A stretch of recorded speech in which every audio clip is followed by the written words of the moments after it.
Hello friends, स्वागत है आपका मेरी एक और नई वीडियो में जिसमें आज हम बात करने वाले हैं रिस्क मैनेजमेंट की। देखो, कई बार क्या होता है, कई ट्रेडर्स होते हैं जो कि अच्छा खासा प्रॉफिट कमा लेते हैं सिर्फ एक ही काम करके, अपने रिस्क को मैनेज करके, किस तरीके से अपने रिस्क को चलाना है, किस तरीके से रिस्क में काम करना है। देखो, हम इंडिकेटर लगा लें, सपोर्ट लगा लें, रेजिस्टेंस लगा लें, कुछ लगा लें, बट अगर हमारा रिस्क मैनेजमेंट ही खराब है तो कोई भी चीज़ हमारे काम की नहीं होगी। ठीक है। तो मेन जो फैक्टर होता है, एक एक चीज होता है कि ट्रेडिंग में आपको, या फिर किसी स्टॉक इन्वेस्टिंग में, या फिर कुछ भी कर रहे हो, तो उसमें आपको सबसे जरूरी चीज जो होती है कि आप अपने रिस्क के अकॉर्डिंग काम करें। अगर आप अपने रिस्क के अकॉर्डिंग काम करोगे तो आपकी जो सक्सेस की प्रोबेबिलिटी हो in the field of stock market, तो वो और ज्यादा बढ़ जाए।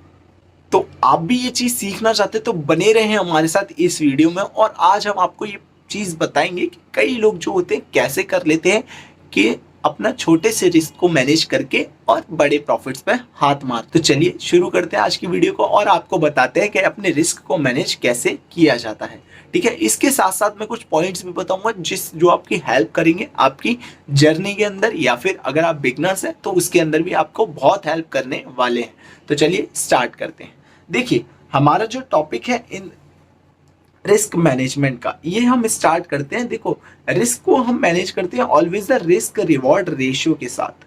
हम पहले क्या डिफाइन करते हैं, अपना रिस्क रिवॉर्ड रेशियो डिफाइन करते हैं कि देखो, अगर मैं आपको 1 रुपये दे रहा हूं, मार्केट से कह रहा हूं कि अगर मैं मार्केट को 1 रुपये दे रहा हूं तो मुझे बदले में कितना देगी तुम। मतलब मार्केट से सिंपल सी चीज, एक चीज पूछो कि भाई देख, मैं तुझे अगर 1000 रुपये देने को तैयार हूं तो तू बदले में मुझे कितने दे सकती है। तो ये चीज जरूर पूछना, ये चीज आप अपने माइंड से पूछना। ये देखो, मैं ये नहीं कह रहा कि आपको कोई और बताने आएगा, आपका माइंड ही आपको बताएगा। ये चीज साइकोलॉजी डेवलप करने वाली चीज है कि आपको ये चीज डेवलप करनी पड़ेगी कि देखो, आप क्या करो कि आप पहले उस चीज को डिफाइन करो। देखो यार, मेरा लॉस है 5 रुपए का, 5 रुपए का लॉस है, तो मैं डिफाइन कैसे करूंगा कि मेरे को कितने पॉइंट लेने चाहिए। अगर मैं 5 रुपए दे रहा हूं तो मेरे को कितने चाहिए, कितने पॉइंट लेने चाहिए, वही चीज मैंने इसमें डिफाइन कर रखी है। देखो किस तरीके से, लेट सपोज मेरी इन्वेस्टमेंट कितनी है, 50,000। ठीक है, मेरी ओवरऑल इन्वेस्टमेंट कितनी है, 50,000। If I am the trader, I am not using the whole money. ठीक है, मैं पूरा अमाउंट यूज नहीं करूंगा, तो इसलिए मैंने यहां पे क्या लिखा है कि मैंने इसमें से यूज करे कितने, 20,000 रुपीज। और 20,000 रुपीज में एक स्टॉक है जिसकी मैंने क्वांटिटी खरीद ली 100। लेट सपोज मैंने उसकी कितनी क्वांटिटी खरीद ली, 100 क्वांटिटी खरीद ली। अब मैंने यहाँ पे क्या डिफाइन किया, अपना रिस्क, और इसमें मैंने एक और चीज डिफाइन करी है, SL, stop loss. What is the meaning of stop loss?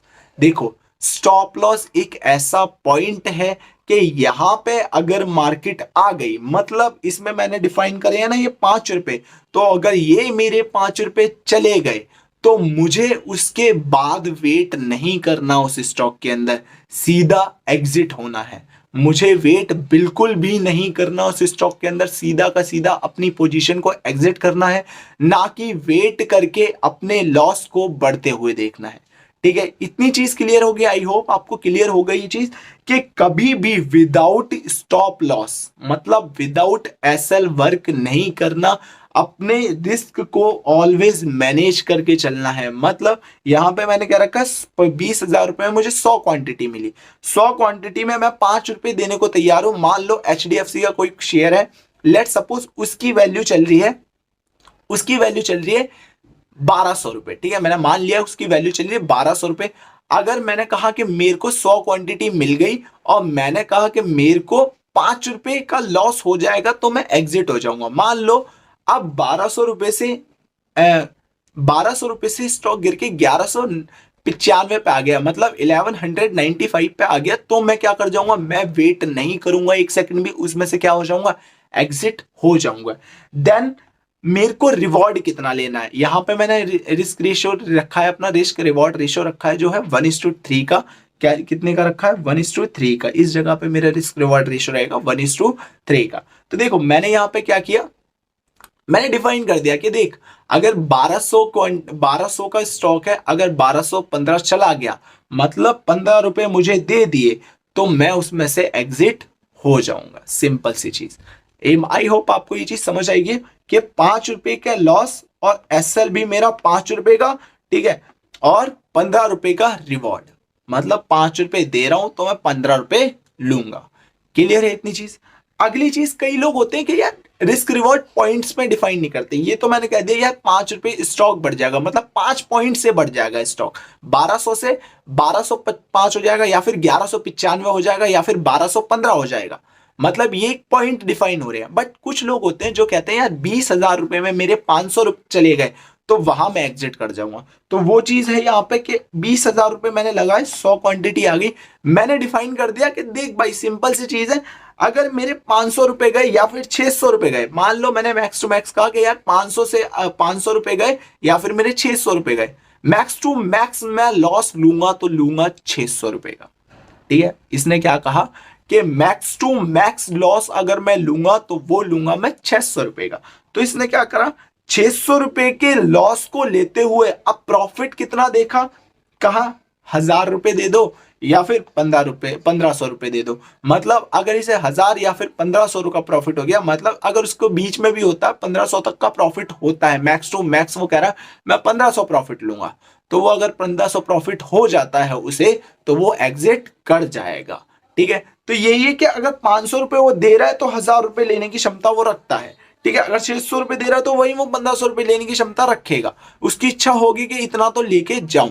ठीक है, तो यही चीज है कि अपने रिस्क को थोड़ा सा मैनेज करके चलो। अगर आप इस चीज को मैनेज कर लोगे तो आप और बेटर कर सकते हो इस फील्ड के अंदर। ठीक है, देखो मैंने आपसे कहा था कुछ पॉइंट्स है, अगर आप इन पॉइंट्स का ध्यान रखोगे तो आप डेफिनेटली आप एक अच्छी साइकोलॉजी डेवलप कर सकते हो विद दीज पॉइंट्स। ठीक है, तो क्या है ये पॉइंट, देखो पहला पॉइंट है डिफाइन योर रिस्क। पहले डिफाइन कर लो कि भाई देख मैं इतना लॉस ले सकता हूं, मतलब सिंपल सी भाषा में कहूं तो ये कह रहा है डिफाइन योर एसएल, कहां निकलने को राजी हो, कितने पॉइंट देने को राजी हो या फिर कितने रुपए देने को राजी हो। ठीक है, पहला पॉइंट क्लियर होगा कि डिफाइन कर लो कि भैया आप क्या कितना रिस्क लेने को राजी हो, ये चीज डिफाइन कर लो पहली चीज। दूसरा पॉइंट क्या है, define your risk according to your capital size.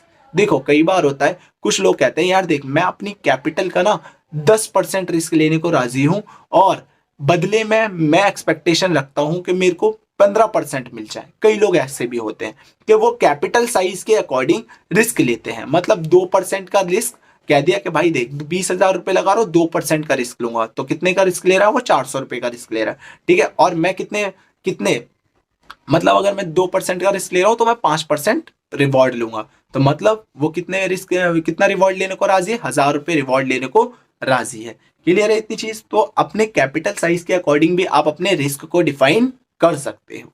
ठीक है, डोंट डू ओवर ट्रेडिंग। देखो कई बार होता है कोई लोग होते हैं जो बार बार बार बार बार बार एक बार लॉस हुआ, 2 बार लॉस हुआ, 3 बार लॉस हुआ, 4 बार लॉस हुआ, मानते ही नहीं है भाई, पूरा कैपिटल गवा के बैठ जाते हैं, घर पे बैठे रहते हैं फिर और आंसू बहाते रहते हैं, डिप्रेस हो जाते हैं, फिर कहते हैं भैया कि ये मार्केट ऐसी है, ये तो जुआ बाजार है, सट्टा बाजार है, फताना है ढिकाना है, तो वहां पे उनके काम खराब होने लगते हैं। तो यहीं पे ये चीज डिफाइन करिए कि भाई आपको मैक्स टू मैक्स अगर ट्रेड लेने हैं तो आप 2 ट्रेड से ज्यादा एक दिन में मत लो। यहां पर अगली लाइन में वही बोला कि do not take more than the 2 trade if you are the beginner. अगर आप स्टार्ट कर रहे हो स्टॉक मार्केट में नए हो तो एक दिन के 2 ट्रेड से ज्यादा नहीं लेने।